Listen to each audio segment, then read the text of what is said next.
You're listening to Spectrum on Voice FM. So Mabel, Harvey Milk, who we heard at the top of this hour at the beginning. Absolutely, yes. So when we started the show, there was a snippet of one of Harvey Milk's speeches. So we're just going to talk about that first. So Harvey Milk, for people that aren't aware, I believe he was definitely in California. I'm not sure about worldwide, but he was definitely one of the first openly gay men to be elected into public office. Yes. So in California, in his time in, what year was it? It was in the mid-70s, I believe. That's right, yeah. He was elected into the Board of Supervisors, and then he was then unfortunately assassinated by a former supervisor of California. People aren't really sure exactly how that did happen there, for what reasons. It could have just been anger about losing his job in public office there.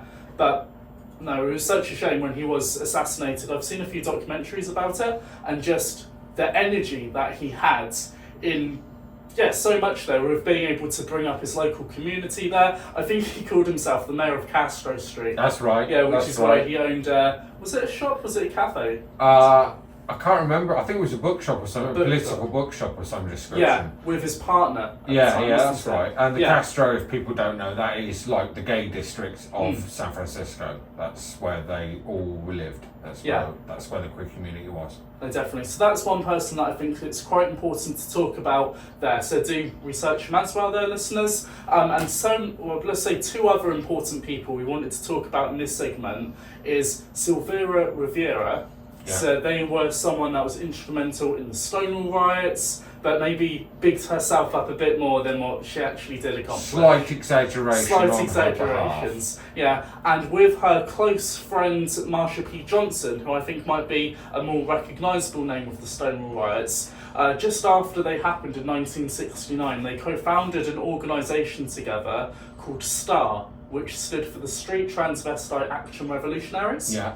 And this was a very grassroots group dedicated to helping homeless young drag queens, gay youth and trans women as well. I believe they rented, the two of them, Sylvia and Marsha, rented an apartment, and they housed some of the kids and some of the youth there.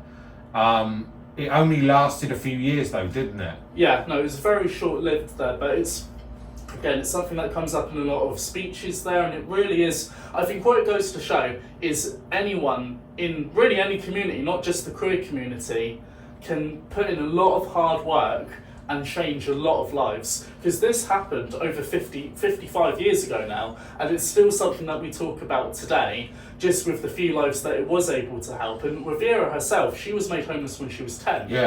Yeah, so again, really anyone from any class can work for their community, and I think it's something we should definitely celebrate all the time. Very important.